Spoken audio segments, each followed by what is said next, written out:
即使你就算唔電髮唔染髮都好，其實好多方法令到你頭髮受損。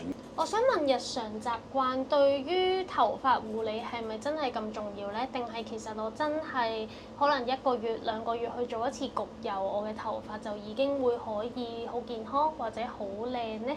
出紋只係一個當係藥物咁樣咯，一個療程咯。但係你自己頭髮你都係要去俾翻足夠嘅營養咯。就算你咩都唔做，其實頭髮都會破壞嘅。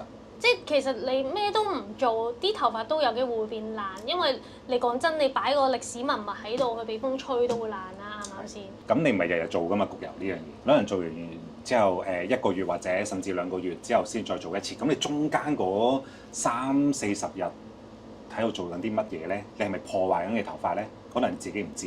咁你可能你洗完頭又唔吹頭啦，跟住風筒校到勁高溫啦，但係你又冇去 protect 把頭髮，其實你中間嘅過程你都已經不斷咁令到你本身做過嘅 treatment 係咁流失之外，再破壞頭髮。其實就好似你睇醫生感冒去食藥，好咗啦。